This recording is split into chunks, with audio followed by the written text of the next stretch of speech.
Hello everyone, दोस्तों मैं अरुण शर्मा। आप देख रहे हैं द सोच। दोस्तों स्टूडियो में बात करने वाले हैं राहुल गांधी और अखिलेश यादव के बारे में कि इस बार लोकसभा चुनाव की विक्ट्री के बाद जो संसद में इस बार बीजेपी की हुलिया टाइट की है। बीजेपी के नेता, सारे नेता दो लड़कों के लिए मैदान में आ चुके हैं। विपक्ष ने इस बार जो मजबूती दिखाई है, अखिलेश यादव, राहुल गांधी ने, रक्षा मंत्री हो, निर्मला सीतारमण हो, सबकी वाट टू वाट लगती जा रही है। दोस्तों अगर आप चैनल पहली बार जुड़ सकते हैं सारी वीडियो को। दोस्तों बात करते हैं राहुल गांधी प्रतिपक्ष नेता और अखिलेश यादव के बारे में कि इस बार जो उन्होंने यूपी में, उत्तर प्रदेश में जो परचम लहराया, उसके बावजूद जो सफलता उनको हासिल हुई वो गदगद है। और इस बार बीजेपी, भाजपा जो यूपी में हारी, उसकी दिक्कतों का सामना वो आज तक फेस कर रही है। उसके बावजूद जितने मुद्दे संसद में राहुल गांधी ने और देखा जाए तो अखिलेश यादव ने बीजेपी को घेर लिया है। निर्मला सीतारमण हो, रक्षा मंत्री हो, मोदी जी हो, यहां तक कि अनुराग ठाकुर से भी उनकी तू तू में चल रही है। पर विपक्ष इस बार जिस मजबूती से मुद्दे उठा रहा है, जनता का उनको भरपूर समर्थन प्राप्त है। विधानसभा चुनाव में बीजेपी की मुश्किलें टाइट होती जा रही हैं और बीजेपी को इस बार विधानसभा निकालना बड़ा भारी पड़ेगा, क्योंकि बीजेपी जुमलों की पार्टी कहलाने वाली होने वाली है, क्योंकि बीजेपी के नेताओं में आपस में फूट जारी है।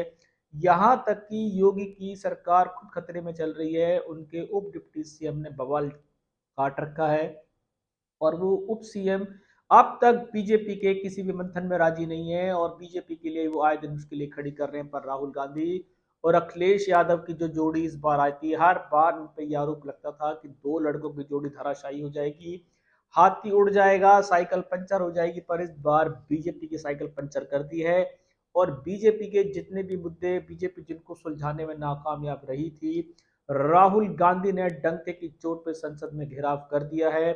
राहुल गांधी के बचाव, राहुल गांधी को हमला बोलने के लिए निर्मला सीतारमण हो, पीयूष गोयल हो, रक्षा मंत्री हो और सारे नेता, फौज की फौज आ रही है। सिर्फ दो लड़कों की जोड़ी ने इस बार बीजेपी को आईना दिखा दिया और बीजेपी के सारे नेता धराशायी हो रहे हैं। सबसे बड़े मुद्दे बीजेपी सुलझाने में नाकामयाब रही, जिससे विपक्ष को अच्छा मौका मिला। विपक्ष ने नीट का मुद्दा संसद में घेराव कर दिया, इसके बावजूद बीजेपी उसको बुलाने में नाकामयाब रही। संसद को नकारा कह रहे थे। संसद में जिस तरीके की बयानबाजी हो रही थी, जिस तरीके के विपक्ष को ये नकारा घोषित करने की कोशिश करते थे, पर इस बार विपक्ष जिस तरीके से कम बैक करके आया है, राहुल गांधी प्रतिपक्ष भले ही बीजेपी की आंखों में चुभ रहे हैं, पर राहुल गांधी साफ कह रहे हैं कि वो किसी से डरने वाले नहीं है। आए दिन मुद्दों के लेकर जितनी उनकी बीजेपी से झड़प हो रही है, उससे ज्यादा झड़प तो उनकी इस बार स्पीकरों से हो रही है। स्पीकर इस बार संशय में है कि बीजेपी को कैसे सपोर्ट करें, क्योंकि विपक्ष बहुत भारी है और इतना भारी विपक्ष बीजेपी ने कभी उम्मीद नहीं करी थी। देखा जाए तो इसकी सारी सूत्रधार बीजेपी यूपी से है। अगर बीजेपी में समय रहते यूपी की कमान को संभाल लिया होता, राम मंदिर का कार्ड चल गया होता, तो शायद आज अखिलेश और राहुल गांधी इस तरीके से बीजेपी को घेरने में नाकामयाब रहते। पर राहुल गांधी ने इस बार जो प्रतिपक्ष का लिया है और इससे बीजेपी की हालत टाइट है। बीजेपी के रक्षा मंत्री वो आए दिन राहुल गांधी से भिड़ रहे हैं, सीतारमण भिड़ रही हैं, अनुराग ठाकुर भी भिड़ते नजर आ रहे हैं, जो जिनका काम पहले स्मृति ईरानी को दिया गया था। स्मृति ईरानी राहुल गांधी को घेरने के लिए आती थी, पर क्या करें, स्मृति ईरानी को तो इस बार लंबी छुट्टियों में भेज दिया गया और स्मृति ईरानी का तो मैदान साफ है। पर प्रतिपक्ष नेता राहुल गांधी हो, अखिलेश यादव हो और इंडिया पार्टी हो, देखा जाए तो उन्होंने जमीनी रूप से जितने मुद्दे थे उनको इस बार संसद में डंके की चोट पे रख दिया है और ये जोड़ी आगे जाके उपचुनाव होने वाले हैं। उसके अलावा विधानसभा चुनाव में जोड़ियों की कहते हैं कि दोनों का साथ साथ रहने वाला है। अगर बीजेपी के संघर्ष में अगर ये दोनों साथ रहे तो हो सकता है कि इस बार सूबे की कमान यूपी में अखिलेश यादव को मिल सकती है। और जिस तरीके से यूपी में उनकी बढ़ोतरी देखी जा सकती है, 40 सीट के दावेदार बताए जा रहे हैं और कांग्रेस के साथ उनके मतभेद दूर हो चुके हैं और राहुल गांधी के साथ उनकी जोड़ी रंग ला रही है। बीजेपी मंथन पे मंथन कर रही है, पर दो जोड़ियों को भेदने में शायद वो हल्के में ले गई और मोदी जी के नारों के चक्कर में वो राहुल गांधी को हल्के में ले गए।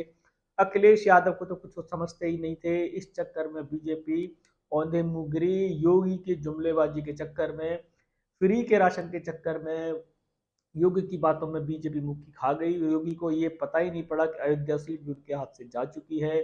सिर्फ राशन के बहाने, रोलरों के बहाने वो सरकार चलाने में कामयाब थे। पर इस बार खुद योगी अपनी सरकार को बचाने में लाले पड़ रहे हैं। खुद उनके पार्टी के नेता या सहयोगी दल ही उनके ऊपर सारा रूलर का आरोप लगा रहे हैं कि ये बाबा ऐसे हैं, इन्होंने सिर्फ रूलर उठा के चलना है, किसका मुआवजा मिलना है, किसका घर टूटना है, इनको कुछ पता नहीं है। इसके खिलाफ देखा जाए तो ब्रजेश पाठक हो और केशव प्रसाद मौर्य हो, इस बार योगी की सत्ता चलना बड़ा भारी हो रही है। वैसे भी बीजेपी मुश्किल से चल रही है क्योंकि दो पलटों की सरकार के सहारे उनकी सरकार चल रही है।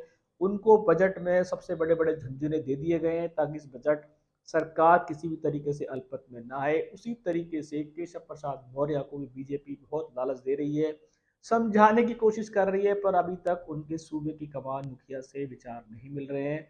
और राहुल गांधी ने, अखिलेश यादव ने इस बार सूबे की कमान को संभाल रखा है। बीजेपी के बड़े से बड़े नेता राहुल गांधी को इस बार घेरने में आ रहे हैं मैदान में, पर देखा जाए तो राहुल गांधी और अखिलेश यादव डंके की चोट पे पीछे हट नहीं रहे हैं। और जनता जिस तरीके से चाहती थी कि उनकी आवाज विपक्ष जोरदार तरीके से उठाए, तो शायद 5 सालों में पहली बार दो नेता ऐसे आए हैं। नहीं तो किसानों के आंदोलन में अगर ये नेता होते तो शायद किसानों को समय रहते न्याय मिल जाता। और अब नीट की परीक्षा हो, दिल्ली का जैसा स्टूडेंट मर्मर कांड हो, अग्निवीर की योजना हो, इस बार देश में कुछ होके रहेगा और देश के नेता इस बार जागना पड़ेगा। बीजेपी ने जो धुंधकारी नीतियां बनाई हैं उन धुंधकारी नीतियों से बीती को बार आना पड़ेगा, चाहे वो अग्निवीर योजना हो, नीट की परीक्षा हो, और दिल्ली में जैसे मर्मर कांड है उन पे बीजेपी को कड़े रख लेने पड़ेंगे, नहीं तो बीजेपी का सुतरा साफ होने में कोई देरी नहीं ले। दोस्तों फिलहाल पूरी बीजेपी पे दो नेता सबसे भारी, बीजेपी की हार भारी है, ये नेता भारी, बीजेपी अब तक मंथन पे मंथन कर रही है, पर दोनों का तोड़ शायद बीजेपी नहीं निकाल पाई। अब देखते हैं कि विधानसभा चुनाव में क्या इन दोनों को तोड़ने में बीजेपी कामयाब होगी या फिर दोबारा से बीजेपी का सूत्र साफ होगा। दोस्तों इस रुझान पे नजर बना के रखेंगे, कोई नया अपडेट मिलेगा समय से पहले बताएंगे। अगर आप चैनल पहली बार हैं जुड़ सकते हैं सारी वीडियो को देखने। दोस्तों मैं अरुण शर्मा मिलूंगा नई सोच के साथ, अपना ध्यान रखें।